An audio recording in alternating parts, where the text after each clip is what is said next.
Good. I'm sure there was a lot of soul searching going on this morning in the building. I heard about a players-only meeting type thing, and some meetings that were going on today. What do you feel like the message needs to be today? Oh, we just got a correction. Very direct. Just it is what it is, and that's what we're going to do. Call a spade a spade.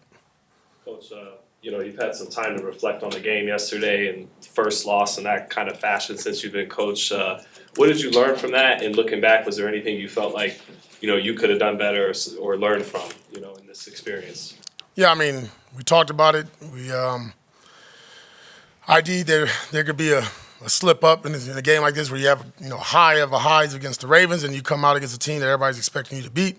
So we discussed that. We talked about the physicality. We talked about Andy Dalton and his efficiency, getting the ball out quick, understanding the offense.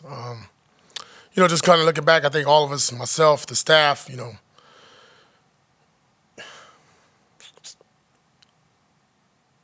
just got to be better. It's got to be better. AP, after the game, you talked about the Raiders having to make business decisions. And have you made any of those yet? No, we haven't. Got to give it to the players first. Obviously, a lot was made of that comment, national media-wise this morning. I guess as you think about it, are you happy that you pointed it out? And I don't bite my tongue. That's something that, when it comes to making business decisions on the coaching staff's part, is that something where it's lineup changes? Is it potentially guys? Just whatever helps the Raiders win. Right now, that performance is not going to help any team win, let alone the Raiders. Tony, over the last 4 games last year, Zamir ran. He led the NFL in rushing and rushing yards per carry. Yeah. I know that there was a scheme change. There was an offensive, coaching change. Do you feel like maybe it needs to get back to what you were doing last year, because there was success last year? No, it was. We did, and last year's last year. We are where we are now, worst running teams in football, and that's not something I'm proud of. Our staff is not proud of it. I'm sure our team is not. And again, we're going to get in here and we're going to chip away after we make the corrections from today and be honest with one another. But it's very disappointing to watch our run game. Do you feel like there's some scheme changes that can? I think there's going to be a lot of changes. That including personnel? Like I always say, everything. We just need to be successful, man. Right now, I think yesterday we had a run of 6 and a run of 9. Everything else was 2 and 3. You're not going to win a National Football League like that. Any updates on Epster and Munford? No, I haven't got them. We've been in meetings, just got out of meetings right now. you've consistently talked since you came here about avoiding the roller coaster, not riding that roller coaster week to week, and it's kind of been a roller coaster. I mean, how do you turn what you want into seeing that on the field? Yeah, I mean, it's collective. It's just not myself speaking on it. It's not the coaches. It's the players. It's everybody. We have to do it. We have to buy in. It's one of those games when you watch it, we got beat up on physically. We weren't the more physical team yesterday.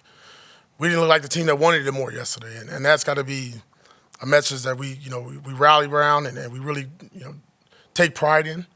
And you're going to have times where, sometimes your best players don't have their best days and other guys got to step up, and that's why it's called team football. I think more importantly, all of us need to just understand, like, you got to roll. You need to do it the best you can do it at full speed. The effort wasn't up to par.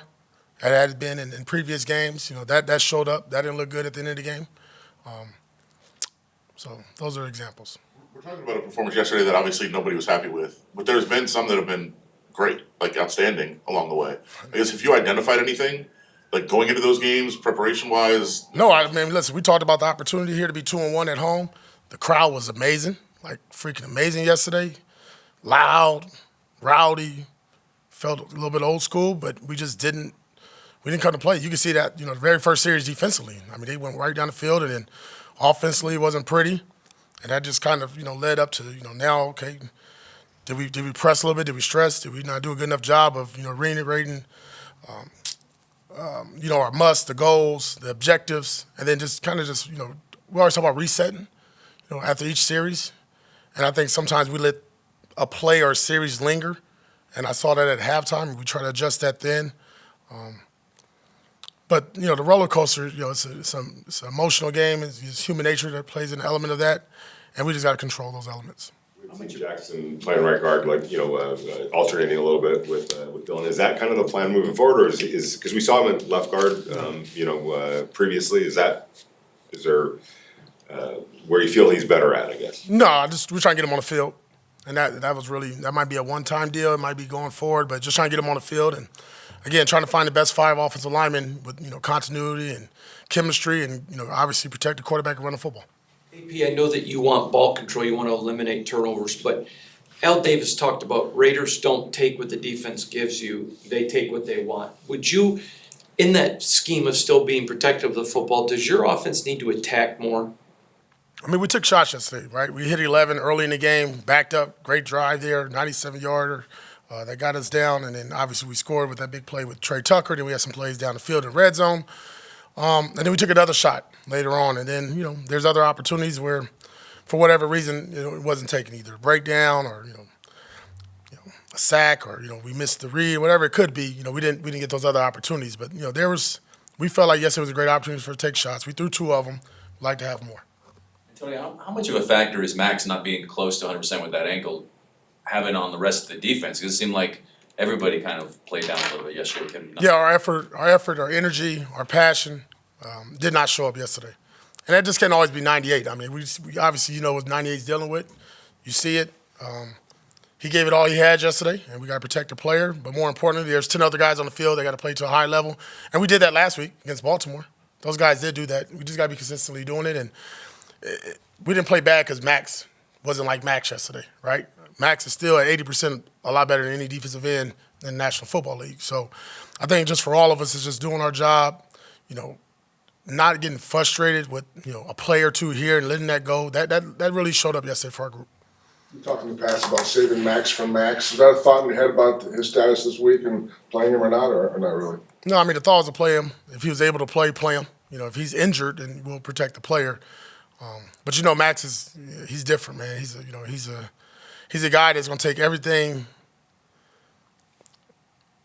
and the God given ability to not allow him to play. And if he has anything that he feels like he can do, we'll let him play. But I think the biggest thing, man, is just, we got some guys nicked up on the D-line, right? Malcolm, Tyree, and then Maxx. And, you got your captain, your leader that wants to be out there with his players. So we got to look at that going forward of how we want to handle it. You said you haven't spoken to the players yet, but how do you expect them to react to the business decisions comment from you yesterday? No, it's football, right? After a loss like that, things need to change.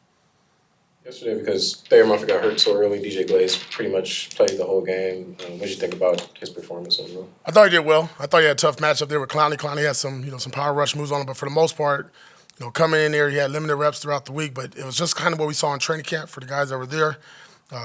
Came in, he filled in, and we'll see what's going on with Mumford. And if DJ's there, we're not panicking because for the most part, DJ showed up yesterday. And, I know we don't know how long Marcus Epps might be out, but how confident are you in Isaiah Pola-Mao stepping in and filling in? Yeah, I mean, he's played a lot for us. That third safety had some rotational roles in years past and dime. But now he's in his 3rd year. We were really comfortable with him. He had a really good preseason. Stepped up yesterday, did a decent job filling in. So we'll see what happens with the Epps here. And then if it's Isaiah, obviously we feel really comfortable with him. There was some national media. They're trying to decipher who the business decision's about, and they're showing plays with Jack Jones. Did you, in particular, have any problem with Jack Jones's effort in the game? I had a problem with our entire defense in the effort. After watching the film, anything jump out as far as Gardner and the passing offense that you saw on the film? Yeah, I mean, there's some plays that I know, obviously, we always say, you want to make and take advantage of. But I thought we did do some good things. The problem is, when you don't win on early downs, these longer 3rd downs that's not in the best interest of our offense and Gardner. So we got to do a better job on early downs and make it easier for him on 3rd down. What did you see from Aiden in his limited spot duty there? I know you talked yesterday about just giving him a shot to see what he could do, but is there any chance whatsoever that gives you pause going forward? Well, I just think, you look at how the game went. We're down by 2 scores or so. Let Aiden come in, see what he could do with the offense, move it. We're just trying to look for a spark. Could that mean anything going forward, or is it still Gardner still the guy? I think we got to give it to the players and just evaluate everything from yesterday first. That's good. All right. Cool. Thank you, guys. Thank you, AP.